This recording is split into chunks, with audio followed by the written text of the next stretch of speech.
Hey, what's going on, y'all? This is not an episode. This is just a little quick bit for y'all. You know, with the Word Brothers, letting you know we haven't forgot about y'all.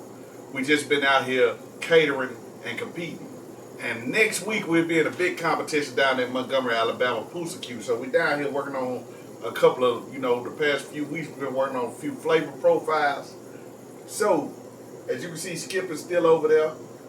You see what a whiskey is. He done got his own. He doing a bottle kill by himself. But we working on a few flavor profiles. I got these ribs right here. They looking nice. You know what I mean? I'm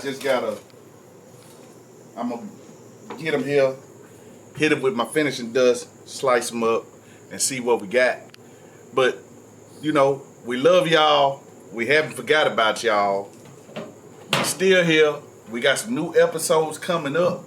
So keep your eye out for those, the new episodes, and, it's about to go down.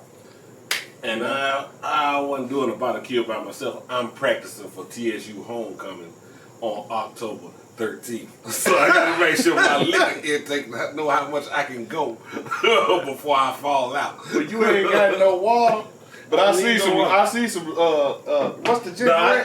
The ice that I put in there is that's your water. Yeah. And then the ginger ale, that's for your bad stomach. Bad head and bad stomach. All right, so as you can see, we doing that thing, man. We love y'all. Stay tuned because we got new episodes coming up just for y'all. We'll catch you back in a little bit. Barbecue, Bourbon, and Blues with the Word Brothers. If you're in the Montgomery area, come and catch us next week, man. We're going to be down there chilling, having a good time. And have our folding chairs on deck. And we'll have our folding chairs on deck too. Not literally on the deck, because we gonna be at the casino. Okay. For Poosa. So we ain't gonna be on the boat. No, you ain't gonna be on the boat. Okay. You ain't gotta worry about no folding chairs. Everything's cool. But we gonna catch y'all back in a little bit, man. We love y'all. If you haven't yet, make sure you hit that subscribe button, comment, like, and share the channel with your friends. And we'll catch y'all back in a little bit. Peace.